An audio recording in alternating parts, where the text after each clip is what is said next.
नमस्कार दोस्तों, मैं हूं आर्किटेक्ट पूजा कोठारी होम बनाओ से और आज मैं आपको इंटीरियर आर्किटेक्ट के बारे में बताने वाली हूं। आपने आर्किटेक्ट और इंटीरियर डिजाइनर के बारे में तो सुना ही होगा।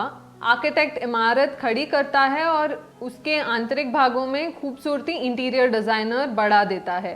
पर आखिर ये इंटीरियर आर्किटेक्ट क्या करता होगा, ये सोचना बहुत स्वाभाविक है और आज मैं आपको इसी की जानकारी देने वाली हूँ। एक छोटे से उदाहरण के साथ शुरू करना चाहती हूँ। मान लो कि आपको एक इमारत खड़ी करनी है तो आप एक आर्किटेक्ट के पास मदद के लिए जाएंगे, पर अगर उसी इमारत में आपको फर्नीचर, कैबिनेट्स और कुछ लगाना हो तो आप एक इंटीरियर डिजाइनर के पास जाएंगे और उसमें अगर आप और खूबसूरती बढ़ाना चाहे तो आप आर्टिफैक्ट्स, पेंटिंग्स चुनने और लगाने की सहायता के लिए एक इंटीरियर डेकोरेटर की मदद लेंगे।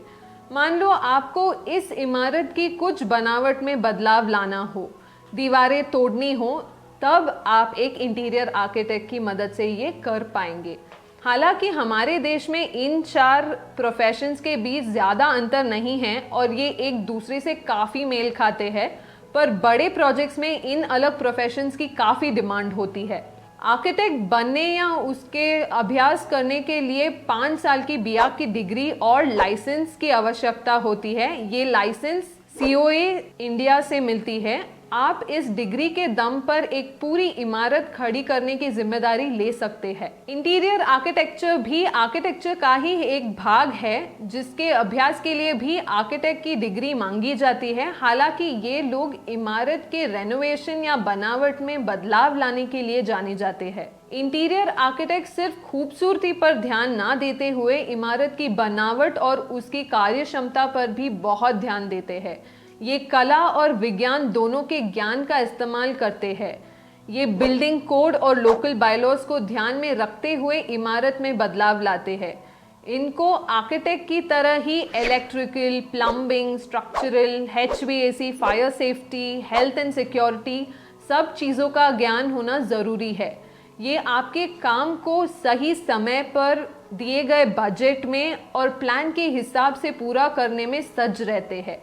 आपके एग्रीमेंट्स, रेनोवेशन का खर्चा, दुकानदार से मोल भाव, बाकी सारी चीज़ों का ध्यान ये इंटीरियर आर्किटेक्ट ही रखते हैं। अब मैं आपको बताने वाली हूँ इंटीरियर डिज़ाइनर के बारे में। एक इंटीरियर डिज़ाइनर को 3 साल की डिग्री की आवश्यकता होती है, पर इनको अभ्यास करने के लिए किसी लाइसेंस की आवश्यकता नहीं होती। ये ज़्यादातर इमारत के आंतरिक या अंदर के भागों की खूबसूरती पर ध्यान देते हैं, ना कि उसकी कार्य क्षमता या शक्ति पर। ये आपके फ्लोरिंग, पेंटिंग, फर्नीचर डिज़ाइन करते हैं और आपकी इन चीज़ों को चूज़ करने में भी आपकी पूरी मदद करते हैं। जबकि एक इंटीरियर डेकोरेटर या स्टाइलिस्ट आपके घर में सिर्फ चीज़ों को रखने या निकालने में आपकी मदद करेंगे। इन पर घर को खूबसूरत बनाने की जिम्मेदारी होती है, पर ये निर्माण या घर बनाने में आपकी मदद नहीं कर पाएंगे। इनके पास किसी डिग्री या लाइसेंस का होना ज़रूरी नहीं है। ये सिर्फ अपने पैशन या इंटरेस्ट से भी इस तरीके का काम कर सकते हैं। मेरी मानो तो सब हाउसवाइफ्स को मैं किसी तरह का इंटीरियर डेकोरेटर ही मानती हूँ, जो अपने घर को खूबसूरत करने के लिए रोज़ ऊपरी बदलाव करते रहते हैं।